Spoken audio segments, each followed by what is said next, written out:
예, 여러분 안녕하세요. 바이블 스터디 오늘도 계속 이어지도록 하겠습니다. 오늘은 분열 왕국 시대입니다.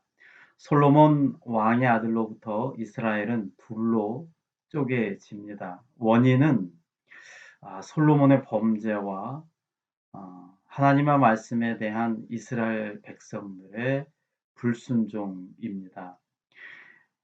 단일 왕국이었던 이스라엘은 이제 북이스라엘과 남유다로 분열되었습니다. 오늘은 열왕기 상의 내용인 북이스라엘에 대해서 함께 나누도록 하겠습니다.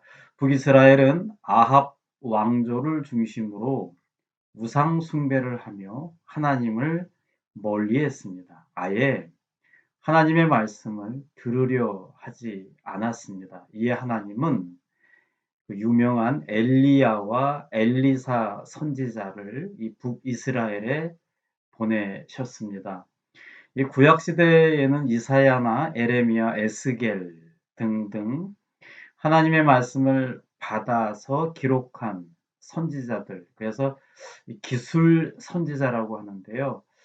이들이 있었지만 엘리야와 엘리사는 기적과 이정을 행했던 선지자들이었습니다. 왜냐하면 어, 하나님의 말씀을 기록한 것을 북이스라엘 왕들은 아예 뭐 볼 생각을 안 하고 관심이 없었기 때문에 아예 이적을 일으키고 기적을 일으키면서 살아계신 하나님을 나타내려고 했던 것입니다. 하나님의 사람 엘리야는 하나님을 거부하는 아합 왕조와 본격적으로 영적 대결을 시작합니다. 아합 왕에게 엘리야는 앞으로 내가 비가 내리지도록 얘기하지 않는 한은 절대로 이 땅에 비가 내리지 않겠다라고 먼저 선포를 합니다. 그리고 엘리야도 이제 어, 시냇가 쪽에 숨어서 그렇게 지내게 되죠. 비가 오질 않으니까 음식들이 별로 없습니다. 그래서 성경에 보면 까마귀가 엘리야에게 이렇게 음식을 갖다 주는 장면이 나오기도 합니다.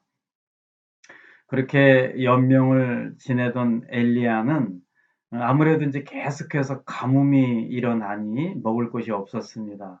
하나님이 저 사르밧이라고 한 곳에 과부가 살고 있는데 거기에 가서 음식을 먹을 수 있다라고 하나님이 글로 보내주시죠.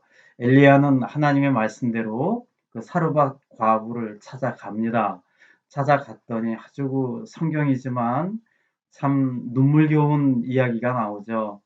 거기에 살고 있는 과부가 그 기름 조금, 먹을 것 조금밖에 없는 거, 이제 한 번 먹고 나면 완전히 바닥이 나는 음식이 있는 거죠. 그것을 먹고 이들은 이제 아들과 함께 자살하려고, 너무 가뭄이 심하니까 먹을 게 없었던 거예요. 이걸 엘리야가 그걸 달라고 합니다. 참 야박하죠.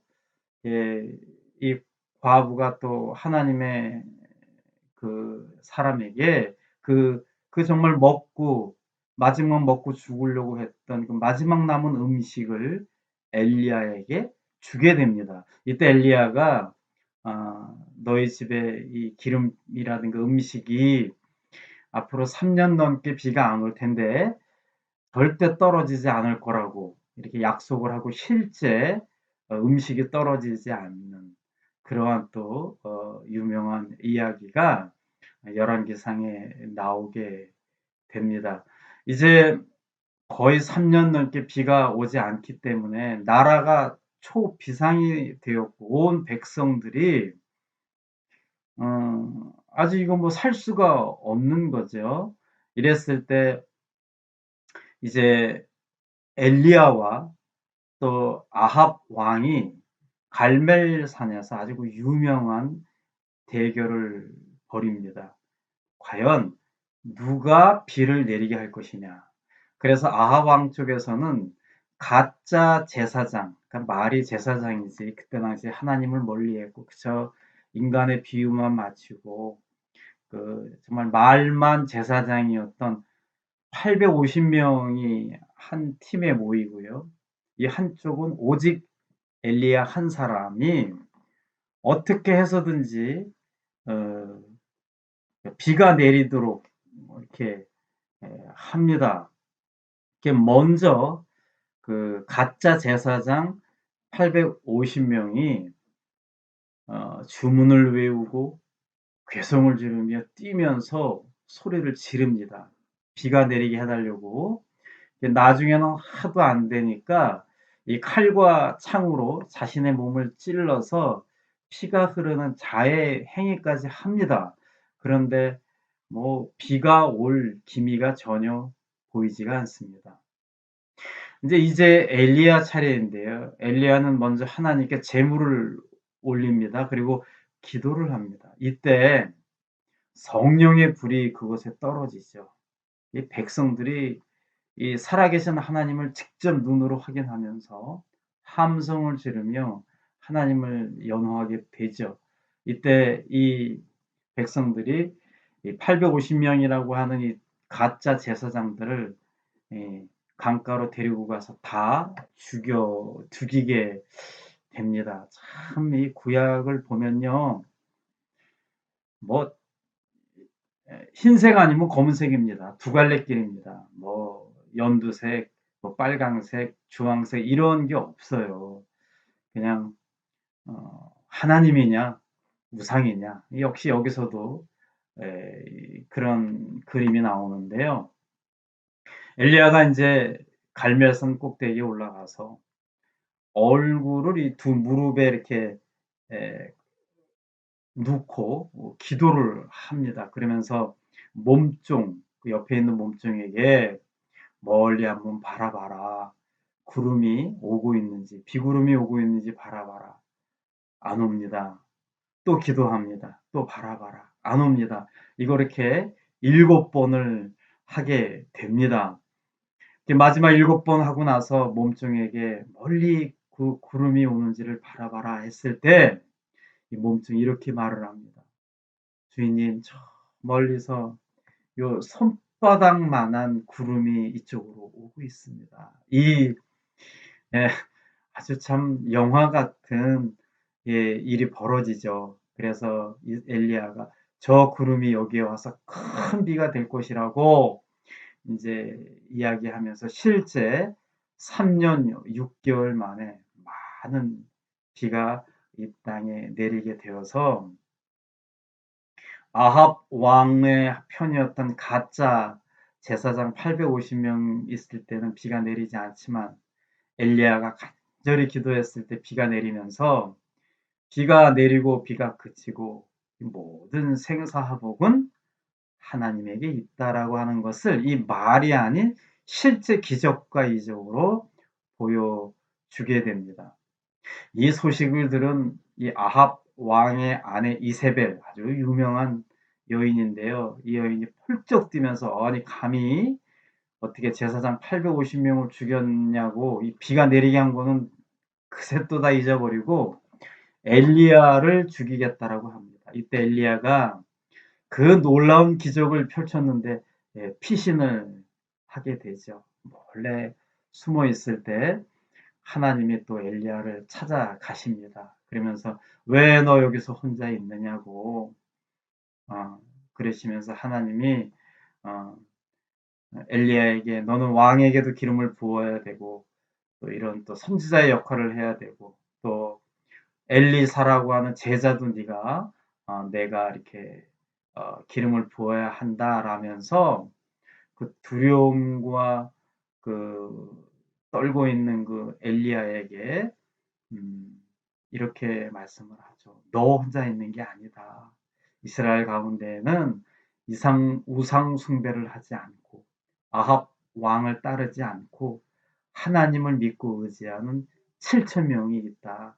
그러면서 용기를 주게 됩니다. 엘리야는 이렇게 하나님께 쓰임을 받은 후에 하늘로 승천합니다. 하게 됩니다. 근데 놀라운 거는요. 우리 보통 이렇게 사람은 죽고 나면 그때 인제 영혼이 승천하잖아요. 그런데 엘리야는요.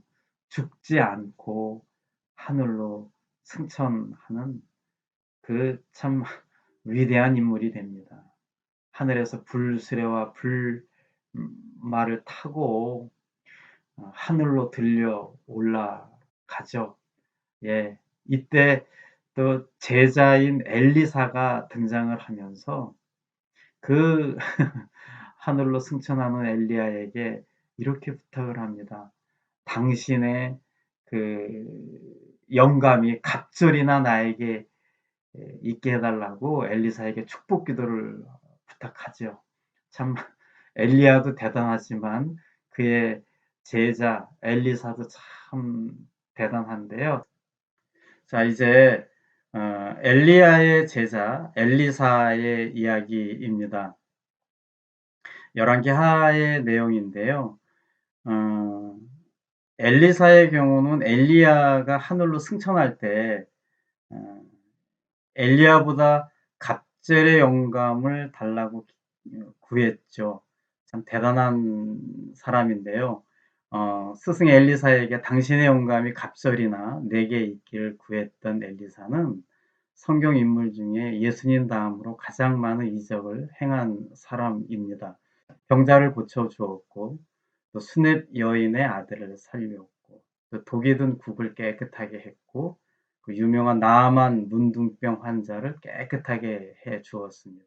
물에 빠진 도끼를 물 위에 떠오르게 했고요. 또 엘리사를 잡으러 온 아람 군대가 이렇게 엘리사의 집을 이렇게 쭉 했을 때, 이 엘리사의 가족들이 막 두려워하고 있고 몸종들이 두려워 떨고 있을 때 엘리사가 내 눈에는 지금 하나님의 천사들이 우리 집을 다 이렇게 막고 있다고 하면서 그것을 더 잘 여유롭게 이겨냈던 모습도 있습니다.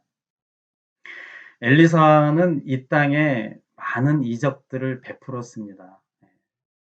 문둥병자를 고치기도 하고 굶주린 자를 먹게 해 주었고 빚진 자를 도와주었고 예수님이 이 땅에 오셔서 해야 하는 것을 구약 시대에 미리 다 하고 죽게 됩니다.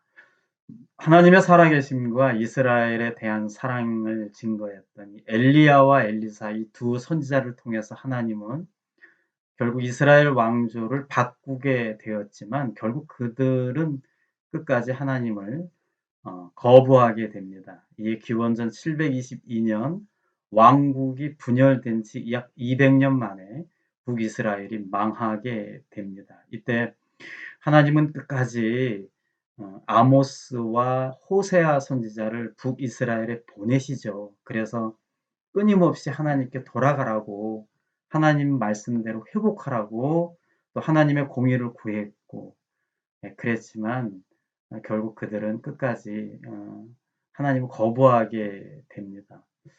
엘리야와 엘리사 그리고 호세와 아모스를 통해서 그 하나님의 살아계심을 나타내셨고 또 하나님은 이스라엘을 끝까지 사랑하시고 변함없이 사랑하시고 회복의 선포를 해주셨는데도 이스라엘은 끝까지 하나님의 말씀에 들어가지 못하고 결국 아수르에게 멸망당하게 됩니다. 이제 이번 주에 이렇게 북이스라엘이 멸망되는 과정, 그 과정 속에서 엘리야와 엘리사의 맹활약을 지금 나누었고요. 이제 다음 주에는 또 다른 이스라엘, 남유다에 대해서 한번 나누어 보도록 하겠습니다. 성경의 많은 내용 중에서 사실 이 분열왕국 시대에 가장 좀 난이도가 높습니다. 여러분들 한꺼번에 다 알려고 하지 마시고요. 전체적인 흐름과 그때 당시에 활약했던 선지자들을 좀 생각하시면서 이렇게 들으시면은 조금이나마 이스라엘이란 나라, 북이스라엘이란 나라, 또 남유다라는 나라에 대해서 이해하기가 쉬울 것입니다. 다음 주에는 남유다의 이야기로 갖고 여러분들 뵙도록 하겠습니다. 여러분들 오늘도 고생 많으셨고요. 요즘 날씨가 너무 좋은데 하루하루 행복하게 하나님의 은혜를 누리면서 오늘도 은혜 중에 좋은 하루 보내시기를 간절히 바라겠습니다. 하나님은 당신을 사랑하십니다. 감사합니다.